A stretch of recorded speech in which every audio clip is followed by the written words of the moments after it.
Hi students, Pete Estabrook here. I just wanted to do a quick video, part two on rhythm changes. So in part one, we talked about standard song form and the origins of what we now call rhythm changes. In this part, I want to just cover some sort of tips or tricks how to play on rhythm changes without diving into the chords too deeply if we're not that familiar with playing on tunes that have a lot of chord changes that move two to the bar.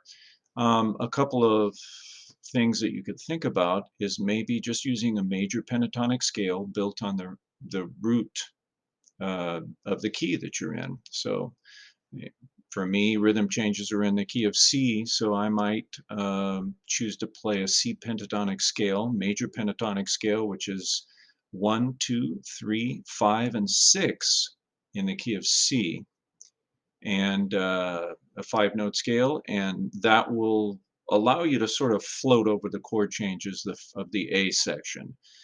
So that's an option. Another option would be to pick the major pentatonic scale a minor third away from the tonic key that you're in. So in my key, that would be the key of E flat. And so those notes would be E flat, F, G, B flat, and C. And you can, it'll give you sort of a blues sound. That's basically the blues scale or blues pentatonic scale. It'll give you sort of a blues sound over the A section of the tune. Another game plan that you can come up with is to use the major pentatonic scale built on the root for the first four bars, and then the major pentatonic scale built on the minor third of the key that you're in for the next four bars. You can also flip that and use the one up a minor third for the first four bars and on the root the second four bars, and just experiment with those sounds.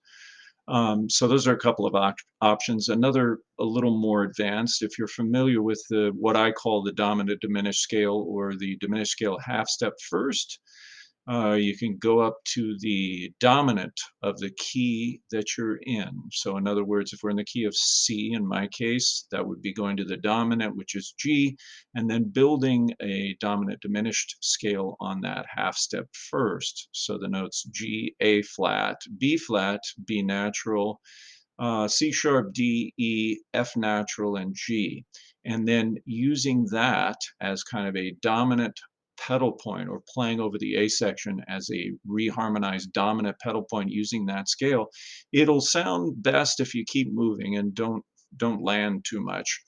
Um, and of course, you could mix that up with the other pentatonic scales that I talked about. But these three approaches basically will allow you to float over the A section of the tune without directly addressing the specific chord changes.